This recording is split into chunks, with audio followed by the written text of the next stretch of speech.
Being hurt sucks. It kicks you out of the game, it makes your performance suffer, and it's a question that I see a lot from our audience, right? So I've seen questions on Facebook, Instagram, YouTube, everywhere from you guys wanting help with your hips, with your knees, with your shoulders, elbow pain, this and that. So what I did is I brought back an old video that we had on our channel from one of our coaches, our team members, Dani LaMartina. She's a physical therapist. She's an absolute phenom when it comes to making you perform better and feel better. And in this video, she's actually working with another Elite FTS athlete, Casy Williams, on a hip pain, hip issue that he had after one of his meets. There's a ton of really good information in this series, and actually it's going to be a 4-part series for you guys, going through how Dani was able to actually work with Casey to fix a lot of the hip issues that he may have had at the time, and now he doesn't actually suffer with in current day, which is really, really cool. So guys, I want you to watch all these videos, take notes, watch them again. There's a lot of really good information coming to you in these videos, and especially from a physical therapist, from a clinician, from somebody who is really, really good at making athletes feel better and perform better. So guys, if you have funky hips, funky knees, adductors, hamstring issues, give this series a watch. And I'm very excited to watch this again myself so I can take notes and I can learn more about how I can help you guys feel better and move better. So thank you very much for checking this out, and watch the rest of this video, and I guarantee you will feel so much better in your squat, in your deadlift, and anything lower body. So kind of here today I want to give everybody the struggles I've gone through in the last year and a half, some of the breakthroughs I've had, some obstacles I've overcome, and really how that could benefit everybody else in the powerlifting community and maybe even outside of that. Coming off of RUM 8 in February of 2015, I had a really great meet, took first in the 242s. I had actually pulled my left adductor going into that meet. Turned out it was okay, everything was all right. And picked another meet, I think 4 months after that, getting ready for it, and pulled my left hamstring really bad. Took a couple weeks off. Started to try to ramp up again for that meet and decided I had to back out. Picked another meet, another 3 or 4 months after that, pulled my left glute. And I'm thinking, all right, so it's all on my left side, so there's gotta be something going on. I qualified for the Arnold, and I was like, well, I'm gonna push through and go to the Arnold. And I had to talk with Dave, and Dave was like, it's not a real good idea. And I said, well, what would you do? And he said, what would I do? He said, I compete. I tear whatever the hell I want and keep going. And no, I said, but legitimately, what should I do? And he's like, take 6 weeks off. I'm like, all right, so I'll bench, I'll pull a sled around. He's like, no, 6 weeks off. I'm like, what's that mean? He's like, elliptical. And I said, that's some bullshit. And I don't normally blindly trust anybody. Steve Goggins will tell you that. He gets mad at me. But I do. I trust Dave. He's been there and done that. And so I took 6 weeks off. Toward the end of that 6 weeks, Dave and I had a conversation. I started pulling all of my meet prep videos the couple weeks before I hurt myself and leading up to the training days that I did hurt myself. I started to see some pattern in how I was squatting, and Dave was like, you got to send this to Dani, and we kind of found a way to work together to go through some of those issues. And it was pretty plain to see, at least from Dani's perspective, I had an anterior pelvic tilt, so now I've always had that. Immediately my hamstrings are stretched, and I'll let you kind of talk to it a little bit more, but my left hip was not quite in the socket, which meant I was squatting with a stretched hamstring into my right side. So everything on my left leg was getting stretched out. And it was like every time I hit 90% plus, I was really at risk for injuring myself. And it happened, 3 times within 6 months. So, it was time to really figure out what the hell was going on. So. Casey's done an awesome job. I think we don't appreciate exactly what goes into to actually letting this heal and taking the time off.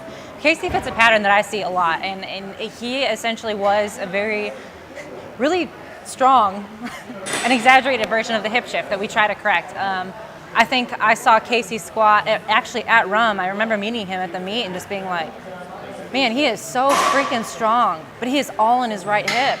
And so as much as I was not really surprised, I think the degree to which everything modified with him in the course of the next 4 to 8 months, even after that, getting ready for Boardwalk Bash and then the Arnold, was pretty telltale. And I think that we as lifters need to really respect the patterns that our bodies are in and figure out how to work around that. So Casey was in a pattern where, like he said, he was kind of squatting into his right hip. We knew that. We as lifters, we get into an anterior tilt, no big deal most of the time. Usually what I see is that in someone that's so strong into that kind of tilt, you give a little bit the other direction, you get a lot of bang for your buck. It's kind of the give me an inch, I'll give you a mile mentality, and our body works with us in that. Casey's particular presentation was a little bit more, he's tilted forward both ways, but he was in more of a three-dimensional asymmetry. So in his left hip being tilted forward, flared, and shifted a little bit, what that did is exactly what he said in terms of, if you think about where our muscles attach, every time we move, if we're out of position, we're asking a muscle to work at a different length because its attachment point has been modified. So we knew that for the left hamstring and left adductor, when you ask a long muscle that's too long to carry a lot of weight, like what were you squatting at that point? It was anything over 90%, so it was maybe I remember 745. That's a lot of weight. I hit a single. I was going to hit a double. I hit a single on the second rep. It felt like I got shot in my adductor. I dropped the weight, and my training partners almost were very upset with me. Kidding. So, yeah, I mean, what that all means for you guys, again, as she said, it's kind of common. What it meant for me, once I figured out how to correct some of that tilt, it's never going to be perfect, but for me, I figured out how to correct it enough that my movements are more efficient. Through all of this, I actually learned that I wasn't breathing properly. We'll go through so what we'll do is go through the rehab stuff that Dani showed me. We'll both kind of explain our thoughts on breathing. I stole some stuff from Dani. I stole some stuff from Chris Duffin. Kind of came up with my own way to think about it. But I got back to the platform 3 weeks ago, August 20th, and I competed in single ply just because that was where I was comfortable squatting. Some of the support helped me.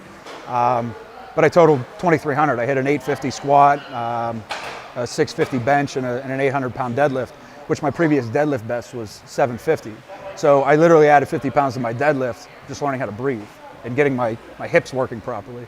So I mean, it's not always a strength thing. I mean, it's always good to be strong, but sometimes that does mask a lot of the issues that you have as a lifter. And that was me for a long time until the body had enough. So yeah, like I said, we'll show you some of the things we worked on, and hopefully there's some good takeaway for you guys.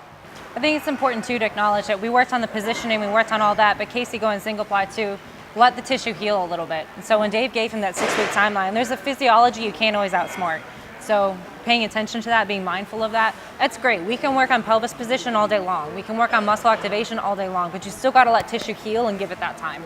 I had plenty of people tell me you're doing the wrong thing. You can't take 6 weeks off.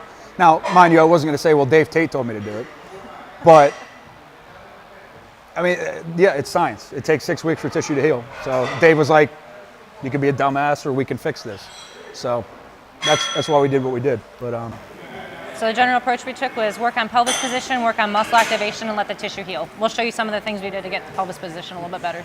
So the first thing we had Casey do was, it's called a 90-90 hip lift. It's all over the internet. It's great. I think there are a couple of things that we and our population need to work on a little bit more with it. We talk a lot about breathing. We talk a lot about the diaphragm, but we don't really appreciate the rib mobility. Ribs tell me essentially what your diaphragm is doing. So if we're trying to work on some of that while correcting pelvis position, I'm gonna get really picky about his ribs. So the first part of this exercise that a lot of us have seen is if I have Casey, I'm gonna put this between your knees. So one of the problems that Casey had was he was in this anterior tilt. When that happens, certain muscles you could think about it being turned on all the time. When that happens, their opposite muscles get shut off. So the first thing I gotta do is get his low back to shut off a little bit. That's the big purpose of this exercise. So I'm gonna have Casey take a deep breath in through his nose and breathe out through his mouth. And he's gonna roll his tailbone up very gently by pulling down with his heels. It's important to note that with this, his abs aren't working. He's staying pretty relaxed through his midsection. So his back is flat, but really what's doing the work are his hamstrings. Feel that guy right there? Especially this left medial hamstring, you should be able to poke it and kind of feel that tendon popping out. Once he's in this position, he's just gonna focus on getting his low back to shut off. One good way to do that is with the breathing. Put your hand on your ribs here. If you think about it, if we're super arched, our ribs tend to pop up. If we want to get this to come down, one of the best things we can do is actually let the ribs come down. So when he's breathing, he's going to breathe in nice and relaxed through his nose.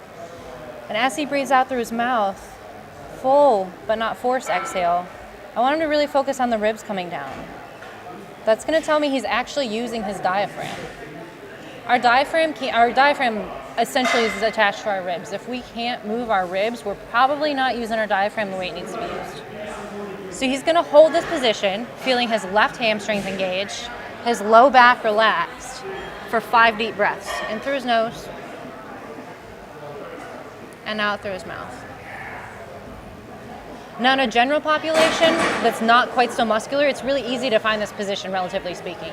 For us as lifters, because we do get so dominant in certain muscles and they get really tight, Casey had to kind of figure out how to modify this on his own via distance, since we didn't get to work together in person that much. Yeah, so we had originally started with my everything at parallel, so 90 and 90. It was easier for me once I got that box a little bit higher to get my hamstrings engaged, to shut my low back off. So part of the issue too, I worked on, I would actually try to pull that box toward me just a little bit, because that activated the hamstrings. Then I could push down and get everything else to shut off. If I just went to push down, my low back would tense up. Part of the other thing too, obviously with the foam roller, what you want to do is squeeze. So you're going to get that. Real hard. Right. And you want to get that left adductor working just enough to kind of stabilize. I don't want to put words in your mouth, but yeah. So it was just practice a lot of patience. It was really it was frustrating. It took a month to just get everything to work, just to get this position to work properly. So. Can you, because you did a great job just now getting that pelvic tilt and getting this to shut off with the cues you used instead of the ones I gave you. Can you do that again? Yeah, sure. So, like I said, when I originally started, Dani said, well, just drive your heels down. So I would do that and immediately everything would tense up. So what I would do was pull that box toward me just a hair, so I feel it in my hamstrings. Now I can push down just a little bit. Watch what happens here. I don't know if y'all can see that on the camera, but that's about as relaxed as I've seen Casey's back in a long time. Yeah, I mean, originally it was like it was uncomfortable. So again, I'm gonna pull it in, push down, hold that position for just a second. Make sure you are relaxed. If you're not, go ahead and reset. But from there, breathe in through the nose, out through the mouth. Keep everything shut off. Keep the hamstrings turned on.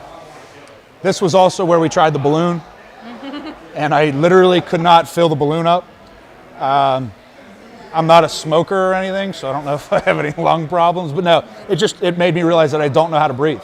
But what Casey said a minute ago about how difficult this is, appreciate that. If this is super easy for you and you lift the way that we do, you're not being picky enough.